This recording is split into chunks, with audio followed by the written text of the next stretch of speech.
بسم اللہ الرحمن الرحیم۔ السلام علیکم ورحمۃ اللہ وبرکاتہ۔ حضرت امام حسین رضی اللہ تعالی عنہ مکہ سے روانہ ہوئے۔ طواف و سعی کے بعد اپنے حج کو عمرہ مفردہ کے ساتھ بدل کر محل ہو گئے تھے، کیونکہ تکمیل حج نہ کر سکتے تھے، اس لیے کہ یزید نے 30 آدمی حج کے بہانے سے حاجیوں کے لباس میں بھیجے تھے اور ان کو حکم دیا کہ ہر حال میں موقع پا کر سیدنا امام حسین رضی اللہ تعالی عنہ کو قتل کر دیں۔ چنانچہ اگر آپ مکہ معظمہ سے تشریف نہ لے جاتے تو اس میں سب سے بڑی خرابی یہ تھی کہ مکہ معظمہ کی اور بالخصوص بیت اللہ کی ہتک ہوتی،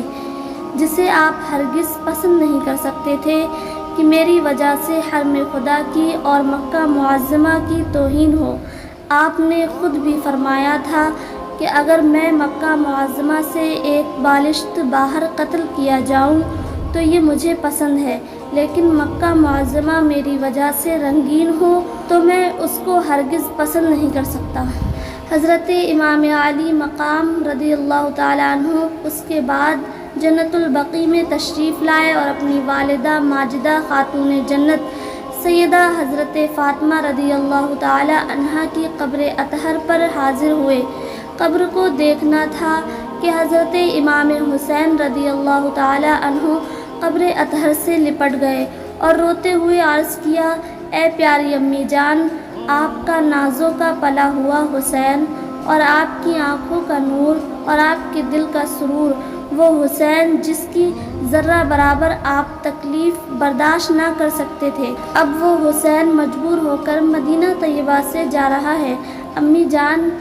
آج سے پہلے قبر پر حاضری دے کر دل کو تسکین دے لیا کرتا تھا، دل ٹوٹ رہا ہے، آپ جانتے ہیں میں مجبور ہوں اور اب آپ کے لاڈلے حسین کی آزمائش کا وقت قریب آ گیا ہے۔ امی جان میرے لیے دعا فرمائیے کہ میری جان چلی جائے لیکن نانا جان صلی اللہ تعالی علیہ وسلم کی دین پر داغ نہ آنے پائے۔ حضرت امام حسین رضی اللہ تعالی عنہ ان کلمات طیبات کے عرض گزار اور آخری ہدیہ و سلام کے بعد جنت البقیع سے رخصت ہوئے۔ بلا شبہ مکہ معظمہ کے احباب و اصحاب نے آپ کے اس ارادے پر آپ کو سفر عراق پر جانے سے منع کیا۔ حضرت عبداللہ ابن زبیر رضی اللہ تعالی عنہ نے کہا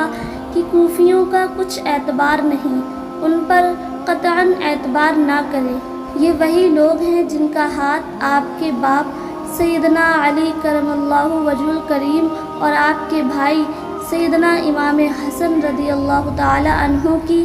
شہادت میں تھا، اس لیے آپ وہاں جانے کا ارادہ ترک کر دیں۔ لیکن حضرت امام حسین رضی اللہ تعالی عنہ اس بات کو بھی سن کر اپنے ارادے پر قائم رہے۔ عاشق رسول حضرت مولانا محمد شفیق اکاڑوی علیہ رحمہ اپنی کتاب شام کربلا میں لکھتے ہیں، امام علی مقام مدینہ منورہ کو چھوڑتے وقت جب اپنے نانا جان صلی اللہ تعالی علیہ وسلم کے روضہ انور پر حاضر ہوں گے اور صلاۃ و سلام عرض کر کے رخصت اجازت طلب کی ہوگی، اس وقت آپ رضی اللہ تعالی عنہ کی کیا کیفیت ہوگی؟ بلا شبہ دیدہ خون بارنے اشک غم کی بارش کی ہوگی، قلب حزی صدمہ جدائی فراق سے گھائل ہو رہا ہوگا اور لبوں پر یہ الفاظ ہوں گے، کندھوں پر چڑھا کر کھلانے والے نانا، آغوش رحمت محبت میں لے کر لوریاں سنانے والا نانا، ماتھے رخسار اور لبوں کو چومنے والے نانا، اے میرے ناز اٹھانے والے نانا، آج میرا حال دیکھیے، میں غمگین، پریشان اور اشک بار ہوں، اس لیے کہ آپ کا مقدس شہر چھوڑ رہا ہوں، وہ شہر جو مجھے سب سے زیادہ عزیز اور محبوب ہے، لیکن میں کیا کروں، میرا یہاں رہنا دشوار ہو گیا ہے، میں جا رہا ہوں، مجھے اجازت دیجیے۔ اور ادھر روضہ اقدس میں نازوں سے پالنے والے نانا جان حضور سید المرسلین صلی اللہ تعالی علیہ وسلم کی کیا حالت ہوگی، یہ تصور دلوں کو پاش پاش کر دیتا ہے۔ یہ دن کیسا دن تھا، سخت رنج و الم کا دن تھا کہ نواسۂ نبی،